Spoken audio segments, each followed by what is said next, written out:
Di Dusun Lor Polor, Desa Karanggayam, Omben, Sampang, Madura, hiduplah seorang wanita berusia 29 tahun bernama Siti Maimunah. Ia tinggal bersama suaminya yang bernama Busaini berusia 33 tahun. Dari pernikahannya, Siti dan Busaini dikaruniai 2 orang anak yang menjadi kebanggaan dan sumber kebahagiaan dalam keluarga kecil mereka. Pada hari Senin 8 Januari 2024, Busaini memutuskan untuk pergi ke Surabaya bersama kerabatnya yang bernama Mudahri. Tujuannya adalah untuk melihat pertokoan kecil yang rencananya akan mereka sewa sebagai bagian dari langkah besar untuk memulai kehidupan baru di kota tersebut. Keputusan itu sudah dipikirkan matang-matang karena mereka berdua memang berniat untuk pindah dan memulai hidup baru di Surabaya. Busaini dan kerabatnya telah mantap meninggalkan kehidupan yang selama ini mereka jalani di desa. Sementara itu, Siti tetap tinggal di rumah bersama kakaknya yang bernama Rikman. Ia pun menjalani rutinitas seperti biasanya. Sehari-hari, Siti selalu disibukkan dengan urusan rumah tangga, menjaga anaknya, dan mengurus segala kebutuhan keluarga. Tidak pernah terdengar kabar buruk atau pertikaian antara dirinya dengan anggota keluarganya yang lain maupun para tetangga.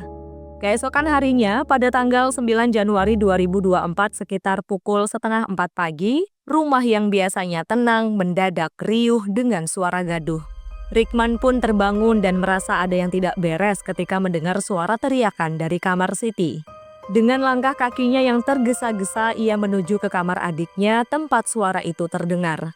Setibanya di sana, Rikman melihat sosok tak dikenal yang memakai kerudung dan membawa celurit di tangannya. Sosok itu pun segera melarikan diri begitu menyadari keberadaan Rikman. Pria itu pun merasa sangat khawatir dengan keadaan adiknya. Ia lalu memutuskan untuk memeriksa kamar sang adik terlebih dahulu. Ketika Rikman memasuki kamar, ia menemukan adiknya sudah tergeletak di lantai dan tubuh dipenuhi bercak-bercak merah. Karena merasa sangat panik dan tidak tahu harus berbuat apa, Rikman pun bergegas meminta bantuan kepada anggota keluarganya yang lain dan para tetangganya.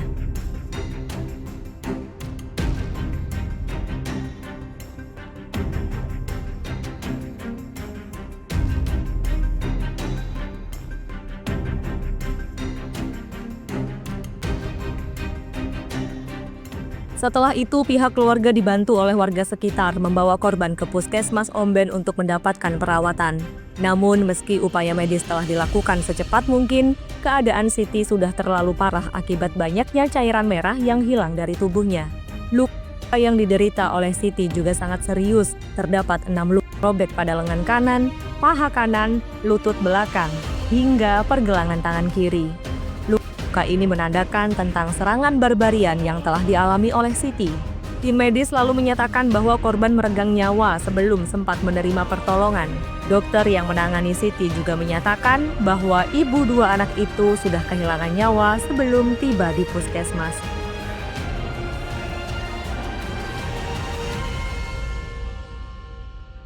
Kepergian Siti meninggalkan duka yang mendalam bagi keluarga dan orang-orang terdekatnya. Mereka pun tidak pernah menyangka tentang hidup Siti yang harus berakhir dengan cara yang begitu tragis.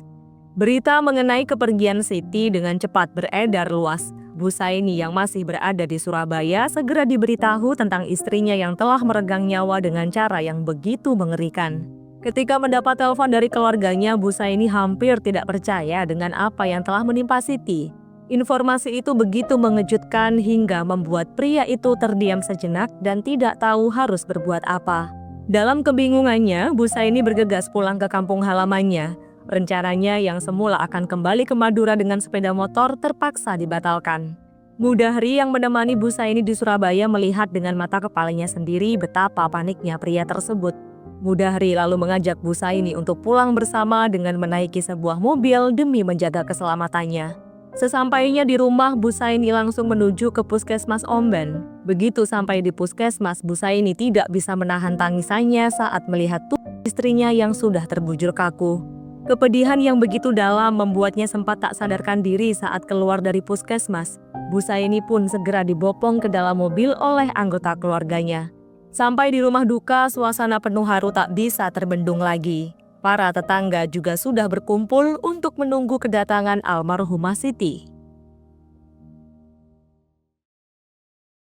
Pihak keluarga korban merasa tak bisa membiarkan hal ini berlalu begitu saja. Mereka segera melapor ke polisi dengan harapan agar misteri ini segera terungkap dan pelakunya dapat segera ditangkap. Setelah menerima laporan itu, pihak kepolisian segera melakukan olah TKP di rumah korban untuk mengumpulkan bukti-bukti guna mengungkap siapa pelaku di balik aksi keji ini. Berdasarkan hasil olah TKP, tim penyidik mencatat bahwa tidak ditemukan tanda-tanda perlawanan yang berarti dari korban. Hal ini mengindikasikan bahwa serangan itu terjadi secara tiba-tiba. Selain itu, kondisi kamar korban juga masih dalam keadaan cukup rapi. Polisi pun terus berupaya mengumpulkan petunjuk dan mendalami siapakah yang mungkin memiliki motif untuk melakukan tindakan buruk kepada korban. Meski begitu, pelaku masih belum terungkap dan proses penyelidikan masih berjalan dengan cukup alot. Sementara itu, Mudahri sebagai perwakilan dari keluarga korban berharap agar polisi bisa segera mengungkap kasus penghilangan nyawa terhadap Siti. Menurut Mudahri, pihak keluarga sudah memberikan semua keterangan yang diperlukan kepada penyidik, termasuk informasi mengenai kejadian dan orang-orang terdekat yang mungkin saja terlibat. Kemudian pihak keluarga korban memilih untuk pasrah dan mempercayakan penuh proses pengusutan kepada pihak kepolisian. Mereka pun berharap agar aparat kepolisian dapat bekerja secara maksimal untuk menemukan siapa pelaku di balik tindakan keji tersebut. Mudahri lalu mengetahui bahwa suami korban bersama kakak dan istrinya telah diperiksa secara intensif oleh penyidik. Bahkan ponsel mereka masih ditahan di kantor polisi sebagai bagian dari barang bukti untuk dianalisis secara lebih lanjut. Begitu pentingnya keterbukaan keluarga terhadap penyidik, semua ini dilakukan demi mempercepat pengungkapan kasus yang begitu memilukan. Dengan berbagai bukti dan keterangan yang telah disampaikan, keluarga besar berharap penanganan kasus ini bisa segera membuahkan hasil yang baik bagi almarhumah Siti. Setelah beberapa hari melakukan penyelidikan secara intensif, polisi mulai mencurigai seorang wanita muda berusia 23 tahun yang bernama Fitria. Wanita ini merupakan seorang tetangga yang tinggal tak jauh dari rumah korban. Kini Fitria mulai dipantau oleh pihak kepolisian setelah petugas menemukan beberapa petunjuk. Dari analisis jejak digital menggunakan teknologi informasi dan transaksi elektronik atau ITE, polisi berhasil melacak komunikasi serta aktivitas yang melibatkan Fitria. Teknologi ini dirasa dapat membantu petugas dalam mengumpulkan bukti digital termasuk pesan, panggilan, serta interaksi di media sosial yang memberikan gambaran lebih jelas mengenai kronologi peristiwa serta keterlibatan pihak-pihak tertentu.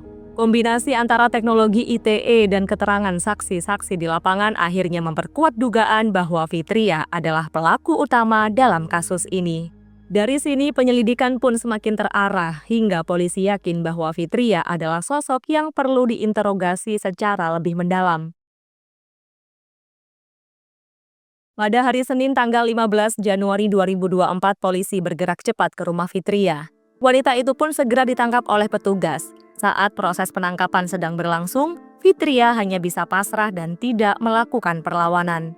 Di lokasi penangkapan, petugas menemukan sebuah celurit berukuran 60 cm lengkap dengan sarung pengaman yang terbuat dari kulit.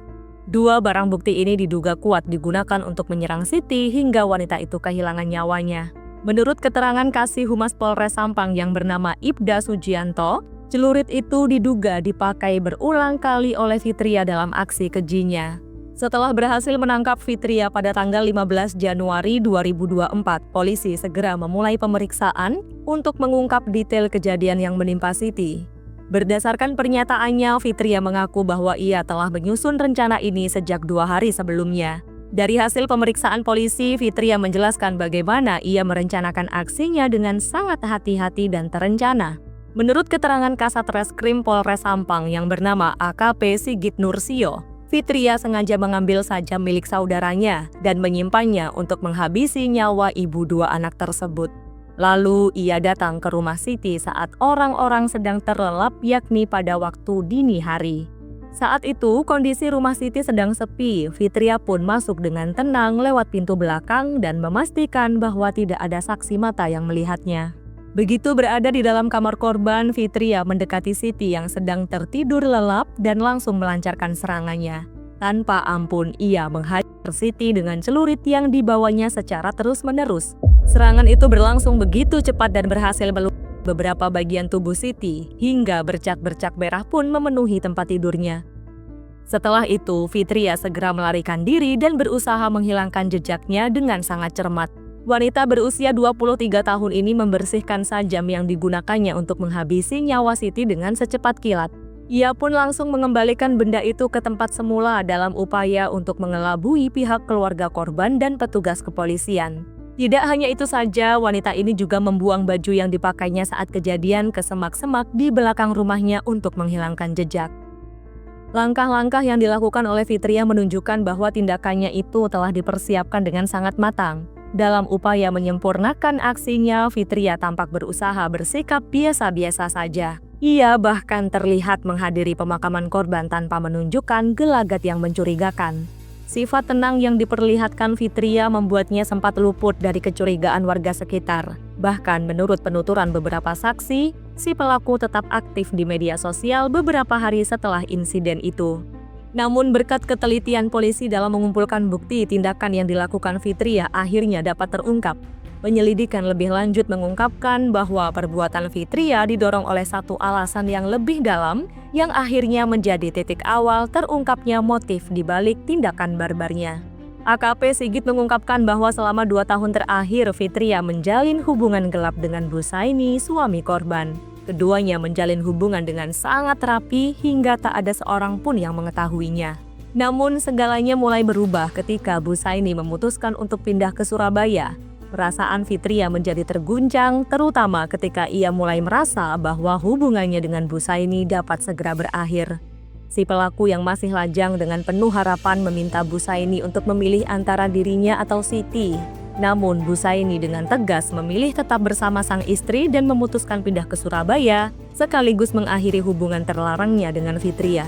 Keputusan itu membuat Fitria merasa kecewa dan hatinya sangat terluka. Wanita itu pun menyadari bahwa perasaannya selama ini tidak cukup untuk mengubah keadaan. Perasaan cemburu dan sakit hati semakin menguasai Fitria. Ia pun tak bisa menerima kenyataan kalau hubungannya dengan Busaini harus berakhir begitu saja. Inilah yang akhirnya mendorong Fitria untuk melakukan tindakan nekat, yakni merenggut nyawa Siti. Akibat tindakannya yang diduga melibatkan unsur perencanaan penghilangan nyawa, Fitria kini menghadapi ancaman hukuman yang sangat berat. Polisi telah menerapkan pasal berlapis untuk kasus ini, yaitu pasal 340 KUHP yang menjerat si pelaku dengan tuduhan penghilangan nyawa secara berencana. Pasal ini memiliki ancaman hukuman maksimal penjara seumur hidup atau dalam kasus tertentu dapat menjadi hukuman matot. Selain itu, Fitria juga dijerat dengan pasal 338 KUHP tentang penghilangan nyawa serta pasal 351 KUHP tentang penganiayaan yang menyebabkan nyawa seseorang melayang. Jika di dalam proses persidangan terbukti kalau tindakan Fitria memenuhi seluruh unsur yang disangkakan, si pelaku berpotensi menghadapi hukuman yang maksimal sesuai dengan ketentuan undang-undang. Menurut AKP Sigit, kondisi mental Fitria dinyatakan sehat dan tidak ada indikasi gangguan psikis yang mempengaruhi tindakannya. AKP Sigit lalu menegaskan bahwa proses hukum akan berjalan dengan mempertimbangkan bukti yang ada dan fakta-fakta di persidangan. Setelah melalui proses penyelidikan dan berkas perkara sudah dinyatakan lengkap, persidangan kasus penghilangan nyawa yang melibatkan Fitria dimulai pada awal bulan Mei 2024 di Pengadilan Negeri Sampang. Dalam persidangan itu, Fitria didakwa atas kasus penghilangan nyawa secara berencana terhadap Siti, istri sah dari pria selingkuhannya. Pihak jaksa penuntut umum menyampaikan kalau mereka menuntut Fitria dengan hukuman penjara selama 17 tahun. Tuntutan tersebut didasarkan pada motif cemburu yang kuat dan tindakan si pelaku sudah jelas merupakan penghilangan nyawa yang sangat barbar. Selama persidangan terungkap fakta baru tentang Fitria yang merasa sangat kecewa karena suami korban mulai mengabaikan komunikasi dengannya. Dan yang lebih mengejutkan lagi, ternyata wanita muda ini sempat menggugurkan kandungannya sebanyak 2 kali akibat hubungannya yang semakin kacau dan tidak lagi harmonis seperti biasanya. Perasaan cemburu sangat berapi-api sekaligus rasa kecewa yang teramat dalam memicu Fitria nekat melakukan penghilangan nyawa terhadap Siti. Dalam keterangannya di pengadilan, Fitria mengaku sangat menyesali perbuatannya. Di persidangan, Ketua Hakim yang bernama Ratna Mutiarinanti telah mendengar keterangan dari saksi-saksi yang memperkuat dakwaan jaksa. Para saksi juga telah menjelaskan bagaimana hubungan terlarang itu berlangsung dan bagaimana dampaknya terhadap keluarga korban. Jaksa pun menekankan bahwa meskipun ada alasan emosional di balik perbuatan Fitria, tindakan itu tetap merupakan penghilangan nyawa yang direncanakan dengan sengaja dan jelas-jelas tak bisa dibenarkan. Akhirnya pada tanggal 11 Juni 2024, setelah melalui serangkaian persidangan yang penuh ketegangan, majelis hakim membacakan vonis. Keputusan hakim menjadi final dan Fitria kini resmi menyandang status sebagai terpidana atas penghilangan nyawa secara berencana. Vonis 18 tahun penjara menjadi penutup dari persidangan yang cukup menghebohkan bagi masyarakat Sampang. Perbuatan Fitria memang dilandasi oleh kecemburuan dan pengkhianatan serta dipengaruhi oleh emosi negatif. Sementara itu, kehilangan yang dialami oleh keluarga korban akan selalu meninggalkan luka yang mendalam yang tak akan hilang meski hukuman kepada pelaku telah dijatuhkan. Kasus ini mengajarkan kita tentang pentingnya pengendalian diri dan konsekuensi dari tindakan yang didorong oleh emosi. Kecemburuan dan rasa frustasi bisa mempengaruhi keputusan seseorang, tapi tindakan buruk hanya akan membawa penderitaan, bukan sebuah solusi.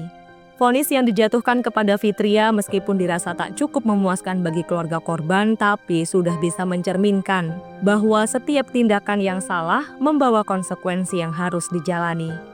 Saya Mei, sampai jumpa di kasus berikutnya.